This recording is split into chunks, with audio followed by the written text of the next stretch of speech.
Do we have more than 2 board members in attendance at the moment? I can't I'm tell. here. Milt, I'm here. Mike. Hi, Mike. Okay, fine. Is Jim here? Not yet. Emily? Or you said Emily's you wouldn't not be here. coming. Right. So we need Jim. Once Jim's on the line, we can start.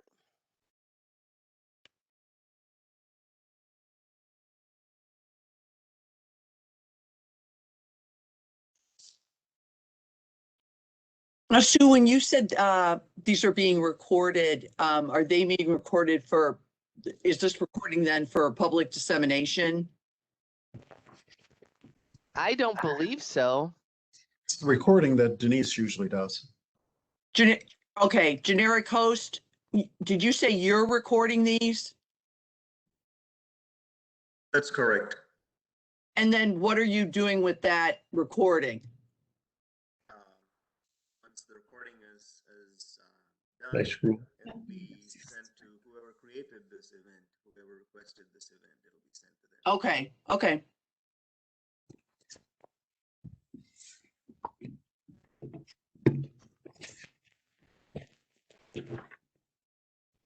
And generic host, is it both an audio and a video recording?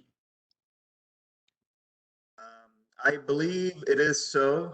This is my first time, so please excuse me there. For sure it is audio, but I'm pretty sure it records the video as well. Okay, okay. Just so that everybody who's on the call understands that what's being produced right now is a record of this meeting that is all of the audio and all of the video that's on this meeting, or that is being created beginning now. I see. Okay, This is gonna, this would be a public record then. Right. I see that there is one attendee, James Kunang. Could you move him over as a panelist, please? Sure. Right. He is now a panelist. Hello, Jim. Hey, good morning. Okay, Morning, good Jim. now. Thank you. I still don't see Marion out there. I don't know if she's, but yeah, I did the best I could, so. But we do have a quorum now, do we not? We do. All righty, then I'd like to call the meeting to order. Okay. The first item of business is approval of the minutes of the November 30th. You want to do a roll call first? I'm sorry. That's okay. Captain Lohr, Here. Milt Wilkins, Here. Mike Bruno, Here. Brian Hansen is absent, Jim Kunane, Here.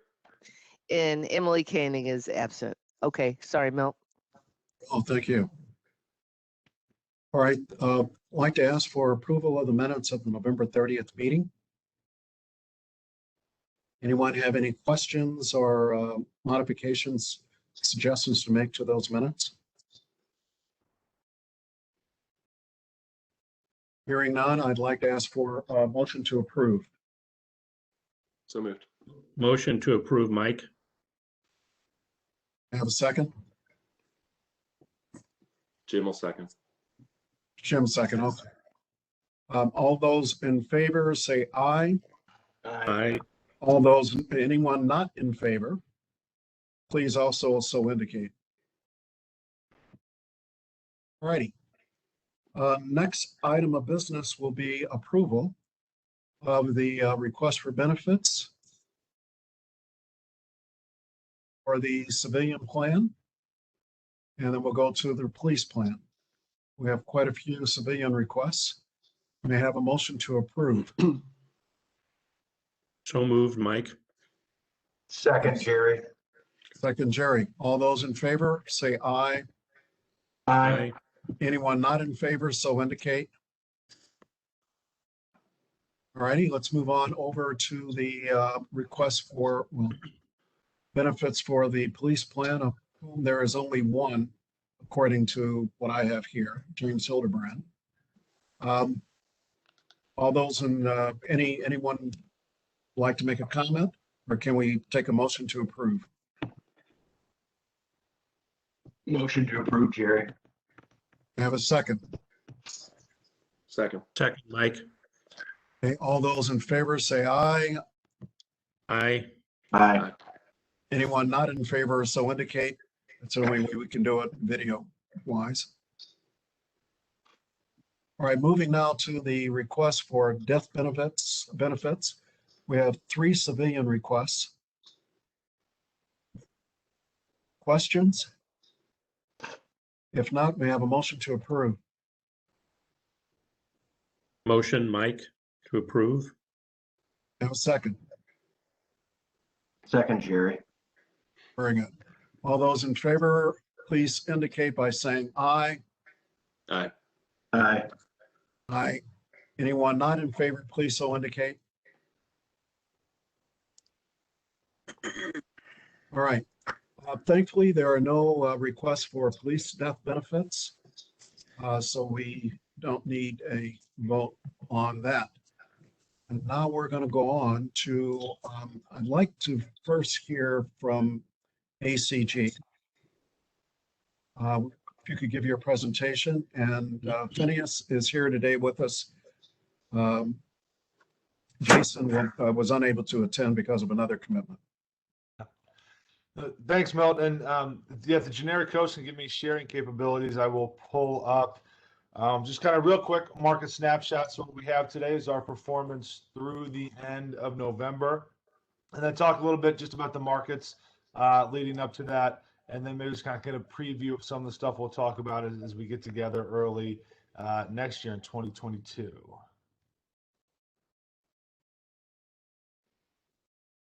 Here we go. Let's see.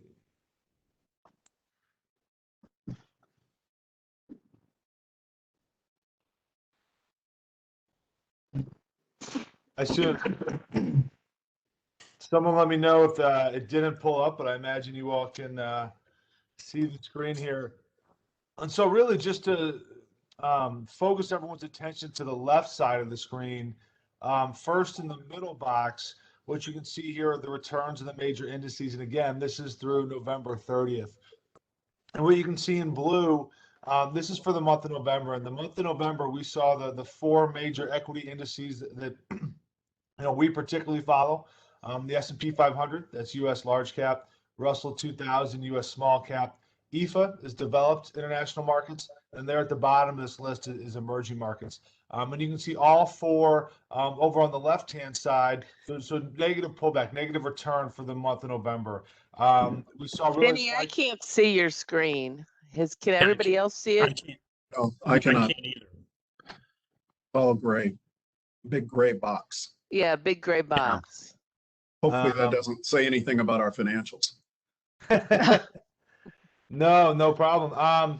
I'm not sure how to fix that. If you all received the email, I mean, I can happy to talk to it too.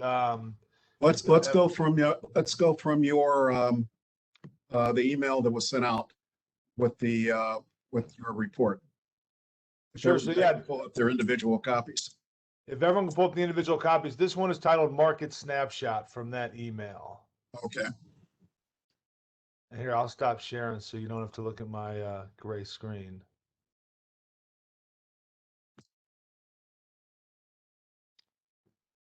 Just want to make sure that that's what it was.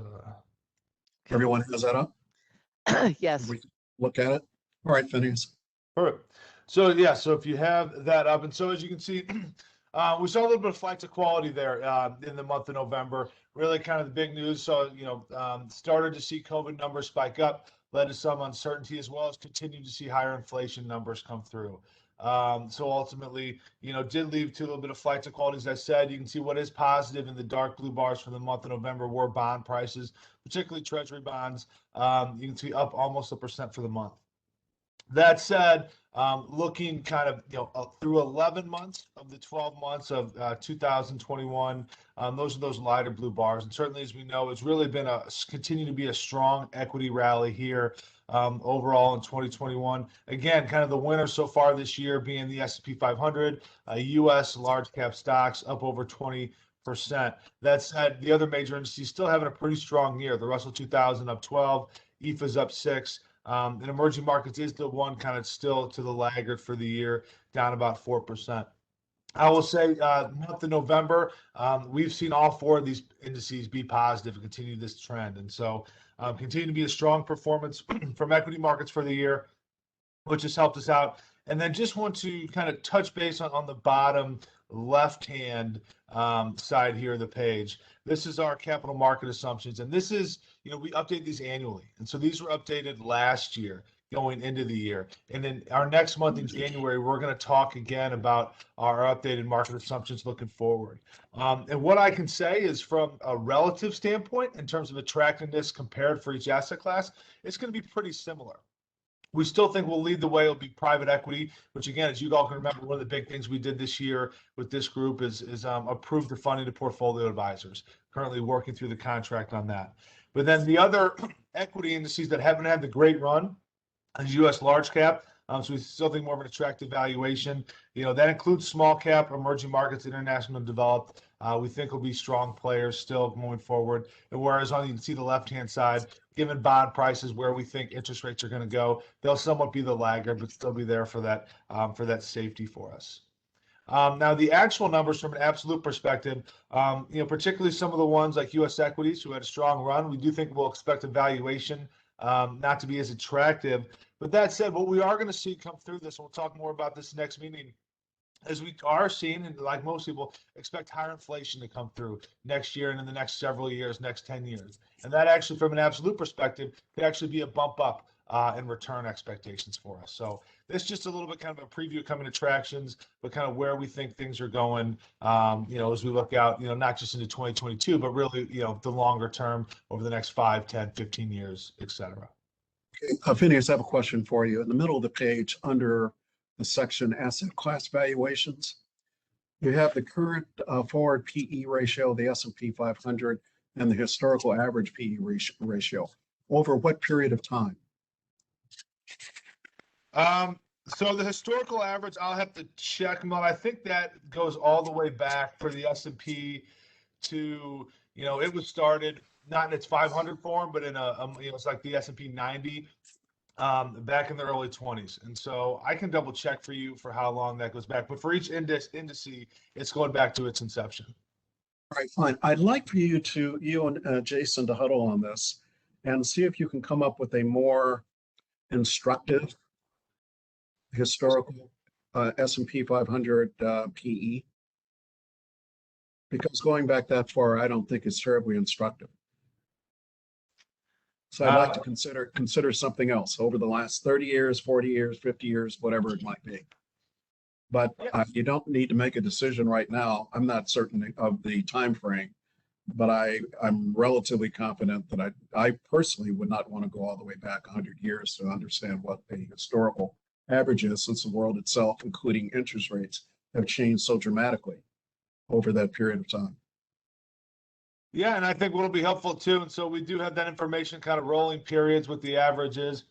And like I said, so in January, as we do, not only reviewing the previous year's returns, but we like to spend a lot of time looking at our forward-looking assumptions. And so that includes a deeper dive in things like you mentioned, Milt, kind of more kind of broken out periods for comparison from that standpoint.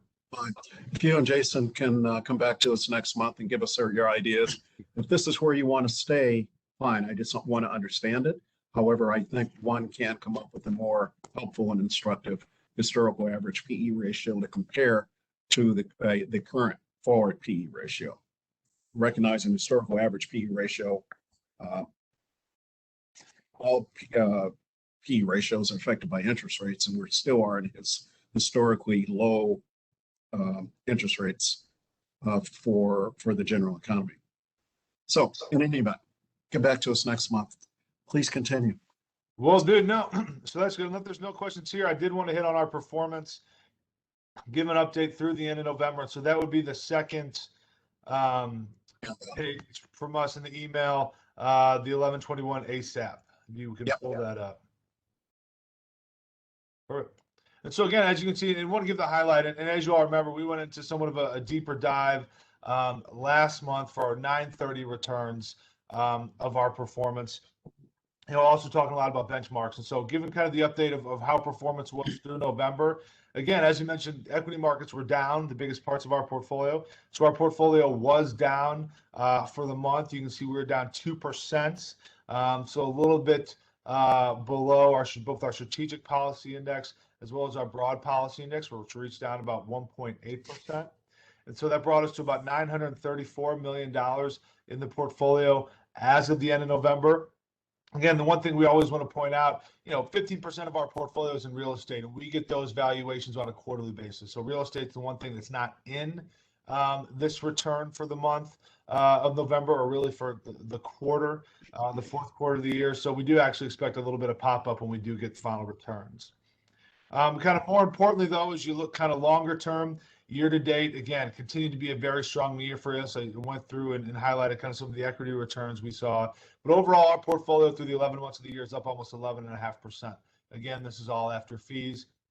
And you can see quite a bit of outperformance, particularly versus our strategic policy index, almost 2%, and then almost a full percent over our broad policy index.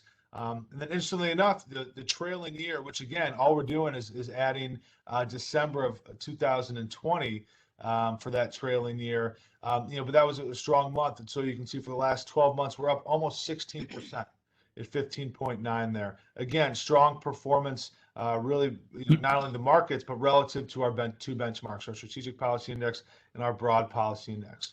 And if you just look down that column for the trailing year, you can see really that equities were strong really across the board. Again, the U.S. led the way over the last 12 months. Our large cap and small cap indices both up about 25% or a little bit more. But international still adding 13% return. That's still a very strong return for us to have in the portfolio. Within fixed income, again, interest rates, big story, rose throughout the year. So we did see a pullback. From an absolute perspective, we were right in line, a little bit ahead of our benchmark there. And then do want to point out, real assets, our real estate managers. Again, real estate really hit particularly hard in the beginning of 2020. There's a lot of uncertainty around the pandemic and what this would do. But you can see for the last 12 months, real estate up over 15%. And again, really, that's only a 9-month return because we don't have the last 2 months of our performance in there. So about 15.5%. And actually, of note, over the last year, certainly you can see as you look down, from a manager selection standpoint, each of our individual composites outperforming their respective benchmarks. And that's actually a similar story as you look over particularly the last trailing 3 and 5 years. Again, from an absolute perspective at the very top line, you can see continue to have strong returns, help to build up this portfolio, 14.5% over 3 years, 12% per year over 5 years. And again, markets adding quite a bit to that, but you can see the outperformance at the strategic policy level, the broad policy level, and then all the composites you can see above their respective benchmarks. Again, this is all net of fees. Phineas, how to say this anecdotally, how does that 15.89 compare to the returns generated by most of your clients? Is that very high? Does that remain high? It does still remain high, and I have it. What I can say, just as a reminder, as we went through our quarterly performance last month, just compared to public plans, year to date, we were in kind of the top 15% versus public plans across the country. And so again, kind of another 2 months onto that, it continues to be relatively high. Any of the clients I work with, I haven't seen that, I could say. All right, thank you. Finney, this is Mike. Yeah, Mike. How you doing? So just on that topic that Milt just brought up, so we're in the top 15%. What is our current asset allocation? The way I look at it, it's about 80-20. Would you agree with that, or am I off base there? It's 78-22. So yeah, 78-22. So you would expect that we'd be kind of in a good market, one of the top performers, because we're very aggressive. So I would say, again, if you're just looking at, call it risk assets, if you include real estate now, which I think is certainly fair, risk assets to bring to that 78, we're not that far off from, most of the other clients, public plans we work with. I say somewhere around a 75-25. If you include alternatives like private equity, like hedge funds, like real estate in with equities, kind of that 75-25 mix is, I'd say, is around average. Whatever happened to the old 60-40 for institutional investors? No, that seems to be, One of Let me my, ask another. go ahead. Go ahead. Well, Okay, I was let me gonna add, say, this is just a comment. I don't know if you happen to notice in the Wall Street Journal yesterday, section B for front page, stock pickers struggle to top S&P 500 index. The article basically says that some 85% of active US stock funds were on pace to underperform the S&P 500 this year as of November 30, according to Morningstar Direct, which is better than last year, or worse, depending on how you're looking at it. Last year, 64% of the funds underperformed the S&P 500. Then it goes on to say that the S&P did 28%. Small mid-cap, S&P mid-cap is up 23, and the S&P small cap has risen 26% this year through November. So just a comment on that, if you would. So I think in particular, we continue to believe that from a U.S. large cap perspective, and we're certainly not alone in this, it is hard it's such an efficient area. It is very hard for active managers to compete versus the S&P 500. And so, kind of one of our things, and that's why you see, if you look at our large cap portfolio, we have 3 different managers in there. Rumline is passive, but it's actually, from an allocation standpoint, it's half of our U.S. large cap equity from an allocation perspective. And so half of our U.S. large cap allocation is passive. So we agree it's very tough. That said, we do think there are some managers who over time are able to add that performance ahead. Yeah, like 85%. Okay, everybody always talks about the efficiency and inefficiency of the market. So the argument for active managers is, it works in large cap because markets are efficient. If you look at any of the data over any extended period of time, it works in small caps. And one of the reasons for that is the cost of running a small cap fund. So index funds over time, small cap funds don't beat the indexes either. Now, that doesn't mean some don't. And if we're good enough to pick the ones that beat that, and it looks like right now we have a number of them that have. But, a comment might be that it's only a matter of time before that changes too. So I don't buy the, indexing only works in large cap funds. It's just not true. So I think it's certainly, it can work across the board, but the data is different though, Mike, in different asset classes. So and I don't have it right in front of me, I'm actually trying to look for it, but if you look at rolling periods, we had this, and I'm happy to send it to you. The median small cap manager does perform well over the Russell 2000 for the benchmark over periods of time. And a lot of that has to do with there are just much more inefficiencies. It's harder to get data. It's harder to kind of really get in and kind of understand what's going on. There's so many more companies there too versus the index. So we continue to see that kind of, if you look at just kind of the broad group, there is a much more likelihood in small caps and international markets to add performance over an index than there is in the large cap side. Okay, I'm going to disagree with that too. And I think I don't have any data right here in front of me, but I'll get data for you to show that that's not true. Yeah, and yes, Mike, and I'll send you, because we kind of do this, and this would be helpful exercise. And I'll send, we can certainly bring it up with the whole board, but we do this analysis every year, this whole active passive, and just look at that from median manager, top quartile manager, bottom quartile manager, kind of what their returns are versus the index kind of over time. And there's a lot of ways to slice this up. But just kind of, as an example, I'm looking at this over the last, I don't have to go too much into detail, but, for a small cap growth manager, the median manager over the last 3 years returned 21, and over the 5 years, 19, and whereas the index was 16 for both. And so with this, What index are you using? This is the Russell 2000 growth for this one. Yeah, I would probably use a different index for small cap to get smaller than the Russell 2. So Yeah. anyway, you send me what you've got and I'll send you what I've got. I suggest, we've been through this before in great detail. I don't recall when the meeting occurred. But I do recall Jason and Phineas, you may have been on the team at that time. I think you were. Took us through this in great detail before. Why don't we put this as an agenda item for January to take the entire board through that great detail, particularly updated numbers for 2021, and put that on the agenda for the January meeting, because we're also going to be talking about expected returns, asset class returns going forward. And I think that all ties together if we can put that on the January agenda. Yeah, we're very happy to bring that back, and we can get that those numbers updated. Because yeah, I mean, I think it's a part of it. And again, I mean, when we bring our asset allocation analysis back, we always, we look at it from if we invested passively across the board.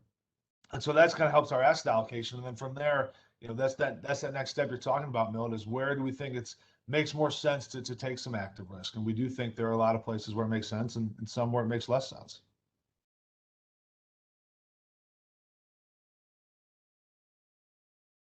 Okay, good.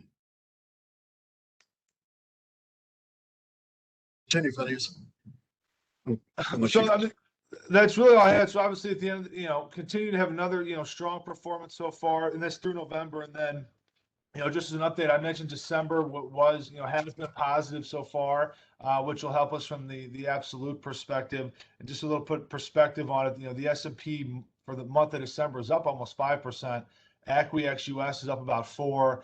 Bonds have given a little bit back. The ag, our benchmark, is down about 25 basis points. So would expect actually to build off of kind of that year to date. Right now we're at about 11.5. Would expect that to be higher as of 12/31. And again, that it doesn't include our real estate, which we continue to think will add some positive value. This is Mike again. Just one last thing, Finney. I have, one of my New Year's resolutions for next year, and don't hold me to this, but I'm going to really try and be nicer to you and Jason. Okay? I think that works. Well, I think you're very nice already, so I'm looking forward to even, I guess, more of that. Okay. Anything else, Phineas? No, that's it. Certainly looking Okay, forward let me to ask you a question. Phineas, you sent out a commentary on private equity manager selection. Were we supposed to read into that commentary anything that is particularly pertinent to our choice of portfolio advisors? No, and so this is something, again, we put out kind of monthly thought pieces, every month, and we send them to all our clients on various topics. And this one, it's a quick one pager on private equity, and really the point of manager dispersion. So going back, I mean, you can't really invest passively in private equity, but the point is when you evaluate managers, the dispersion in the private markets, because they're not going around to benchmark and just trying to underweight different things, it is greater. And so just know the extra diligence and requirement and to stay on top of your private equity managers and really thought that goes into that allocation. And so that was really it. We continued to, portfolio advisors continues to be one of our high conviction managers from a fund to fund space and their ability to deploy capital and show successful results. And so it wasn't, no, Milt, anything in particular to our plan, just more of a, general update. Where do we stand on the contract, and are we well within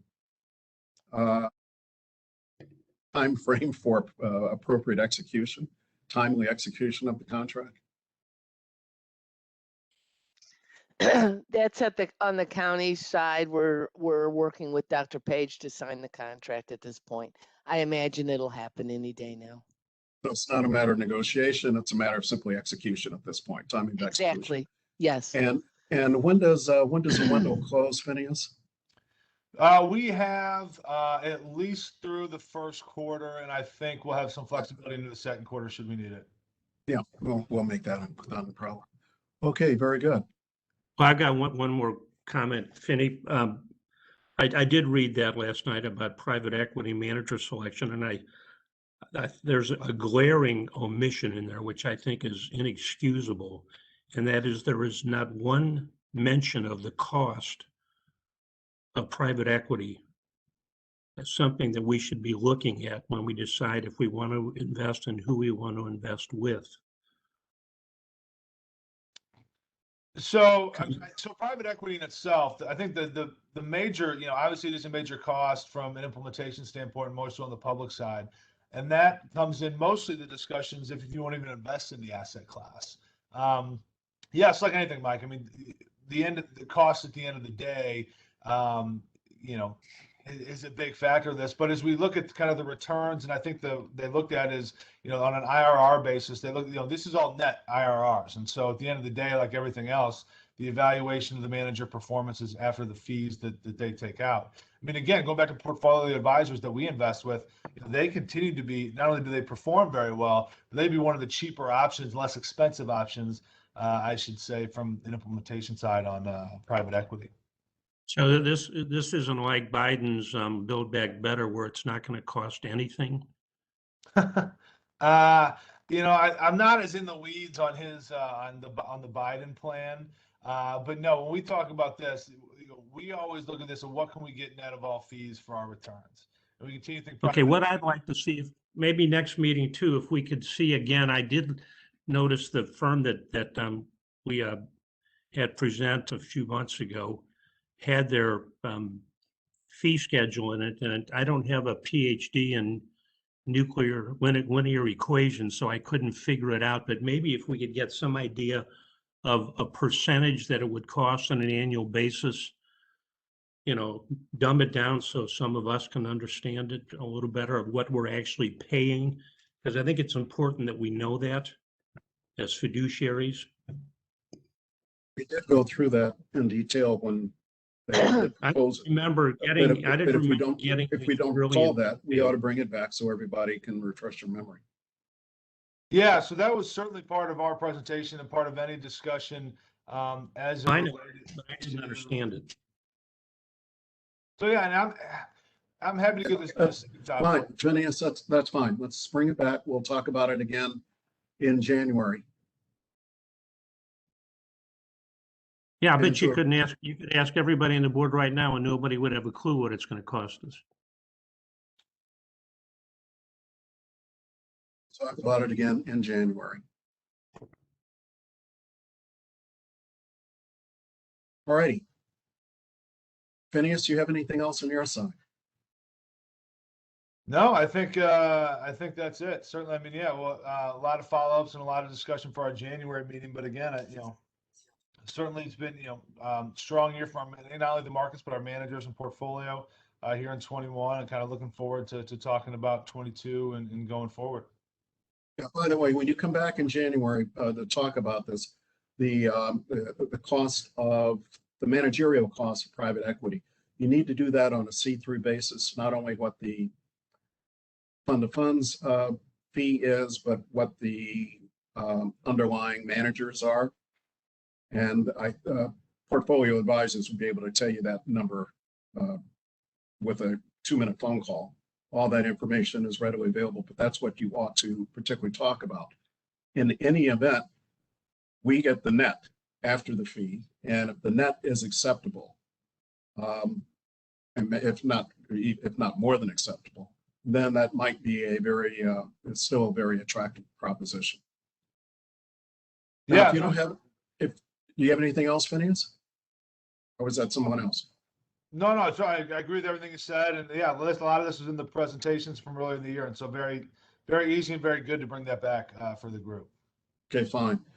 The next item is we're going to have 2 more items of business, and then I guess we have to have questions, entertain questions or comments from visitors.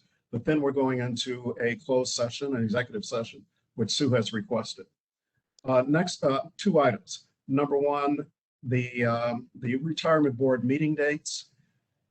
Denise sent that out with the board package. Please put those in your calendars. I presume that's the last Thursday of the month, depending on Thanksgiving and Christmas particularly.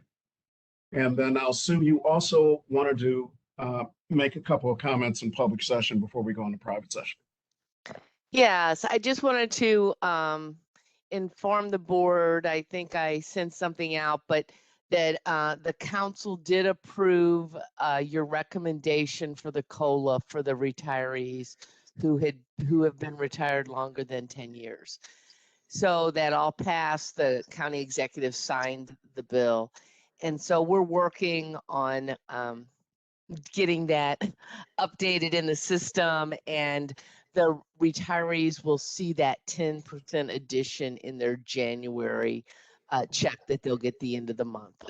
So we're really happy about that. And we will also send out a letter to the retirees explaining to them, your action and then the council's action as well, and that they're going to get the 10%.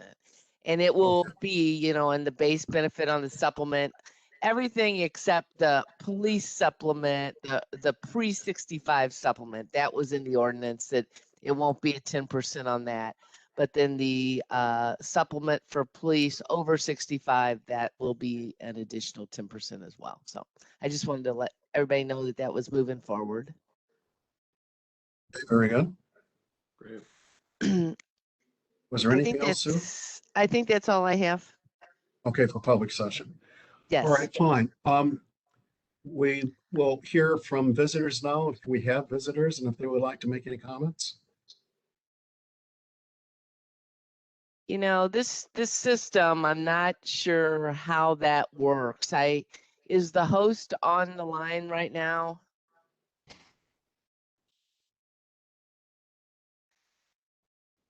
Marion got on as an attendee, and I chatted and I messaged the host and asked him to move her over.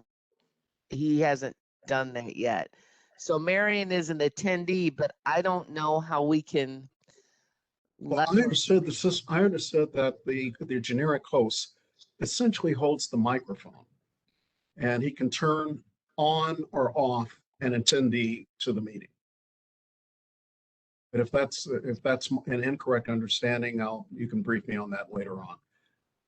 But if we don't have a simple way whereby we can simply turn on the microphone, so to speak, to allow a visitor to make the visitor's comments, we ought to revisit the system, or at least our modus operandi.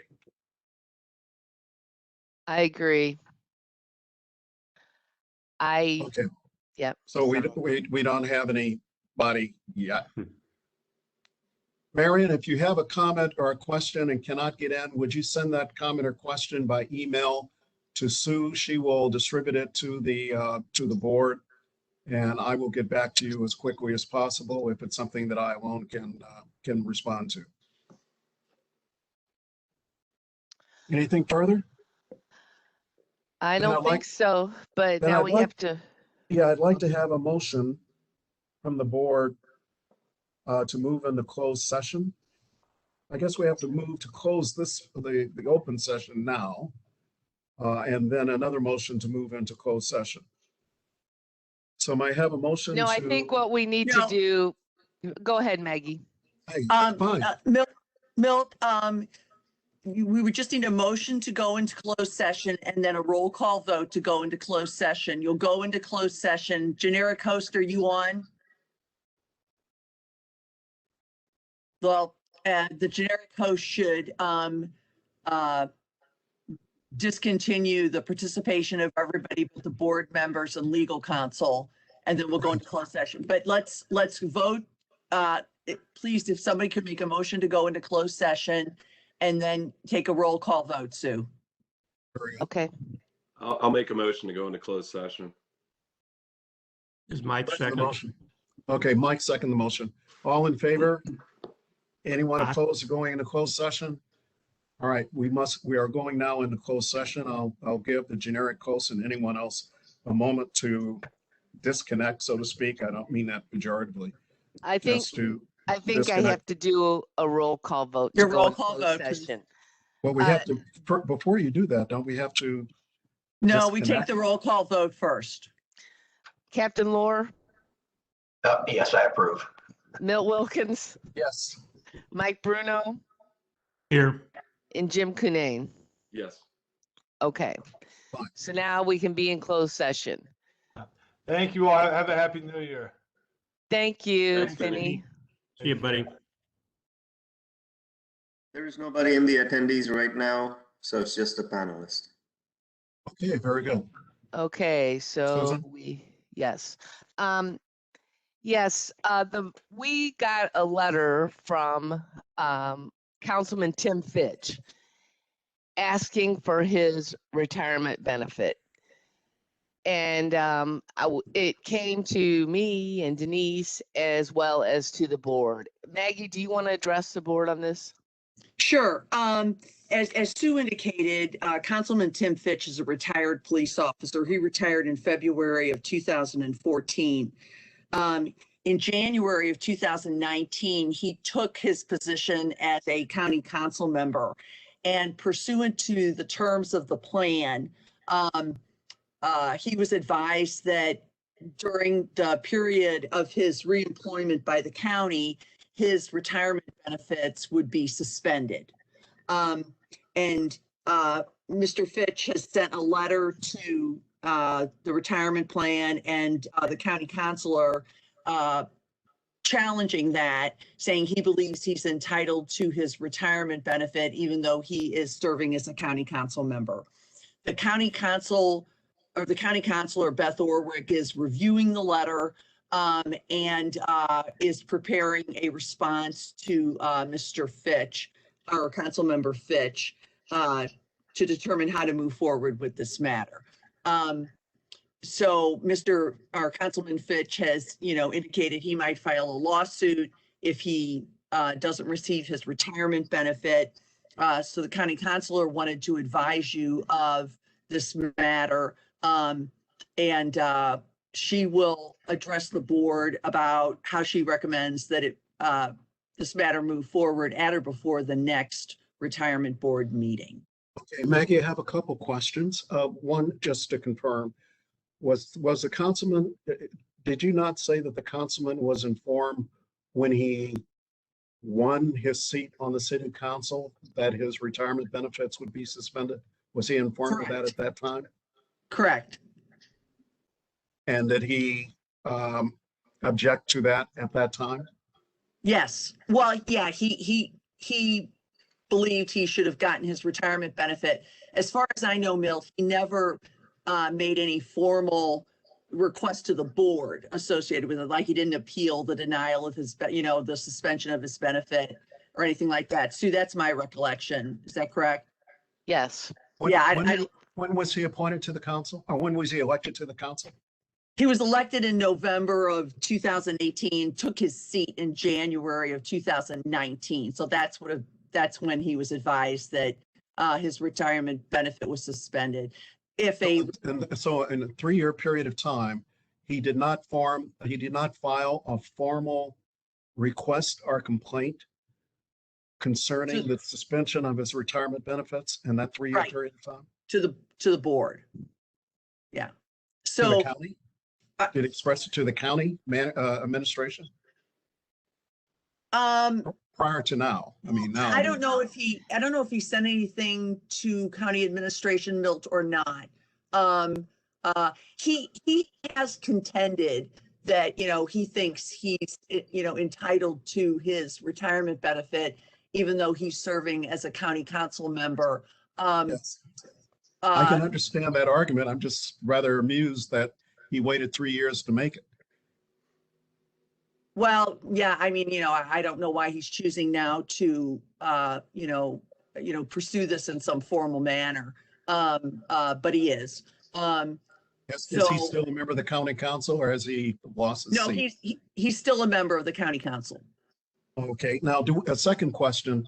Oh, the first question obviously you had was parts A, B, C, and D. So my second question is, aren't there precedents here?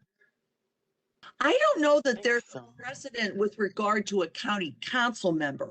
there may be, I mean, I don't know that we've ever had any litigation associated with it, but, certainly not certainly, I would be surprised, and I believe there have been former employees that have returned to the county, in a full-time employment with the county, whose retirement benefit has been discontinued while they were a full-time employee. So we have two exceptions under the plan. I don't have the plan in front of me right now, but one is if you return as an intermittent employee like I am, or if you are quote employed by the county as an election judge. And those would not have an impact on your receipt of your retirement benefit. But if you return what's characterized as full-time county employment, your retirement benefit is suspended during that period of time. Okay, then final question. I said I had two questions. I have three, obviously, with multiple parts. My final question is, isn't there something in the ordinances of the county which govern this already? This seems to me to be something should have been well laid out in writing in ordinances previously. Well, Mr. Fitch believes that the plan, let me back up. When the plan that was Denise Durr, Sue Kane advised him in 2019 that they believed under the terms of the plan, this was, an easy call for them that, his retirement benefit was discontinued during his retirement. He's claiming that a county council member is not considered to be a full-time employee. He's interpreting the plan differently than, the administrators of the plan believe it was interpreted. So he believes there's a different interpretation, and so, that may need to get played out. But I'm not aware of any former employee becoming a council member. Sue, are you? No, I'm not. So, I see. That's what's new. Although I would have thought whether it's be spelled out in ordinances concerning the plan or simply the ordinances of the county per se dealing with employment, I'm surprised that was not how that situation like this should be handled. But obviously either it isn't handled in writing or there's a difference in interpretation of whatever writing exists. Right. So I'm just curious, for the benefit of the board, I'm just curious.